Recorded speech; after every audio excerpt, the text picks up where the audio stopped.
కాకినాడ జిల్లా గొల్లప్రోలు మండల వ్యాప్తంగా 10వ తరగతి పరీక్షలు ప్రశాంతంగా ప్రారంభమైనట్లు ఎంఈఓ1 వెన్నా శ్రీనివాసరావు పేర్కొన్నారు. ఈ సందర్భంగా ఆయన మాట్లాడుతూ మొదటి రోజు తెలుగు పరీక్షకు 1140 మంది రెగ్యులర్ స్టూడెంట్స్ కు గాను 1133 మంది హాజరైనట్లు తెలిపారు. మండలంలోని 5 పరీక్షా కేంద్రాలలో అన్ని వసతులు కల్పించినట్లు తెలిపారు. పరీక్షలు ప్రశాంత వాతావరణంలో జరిగేందుకు సహకరిస్తున్న పోలీస్ శాఖకు, వైద్య సిబ్బందికి ఈ సందర్భంగా ధన్యవాదాలు తెలిపారు.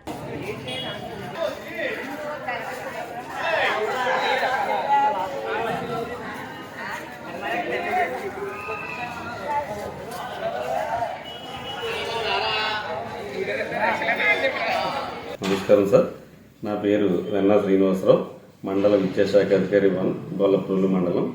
10వ తరగతి పబ్లిక్ పరీక్షల నిమిత్తం మొత్తం గొల్లప్రోలు మండలంలో 5 సెంటర్లు కేటాయించారు. అందులో మన గొల్లప్రోలు అర్బన్లో 3, తాటిపత్తిలో 1, చేబురులో 1 సెంటర్ ఉంది.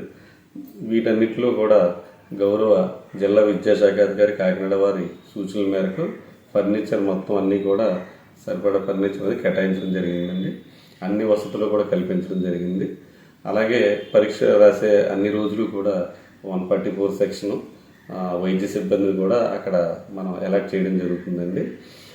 ఈ మొదటి రోజు తెలుగు పరీక్ష, ఈరోజు మొత్తం విద్యార్థులు రెగ్యులర్ విద్యార్థులు 1140, ప్రైవేట్ క్యాండిడేట్ ఒకరికి గాను మొత్తం 7 ఆబ్సెంట్ అయ్యి 1134 మంది విద్యార్థులు ఈరోజు ప్రశాంతంగా పరీక్ష రాశారండి.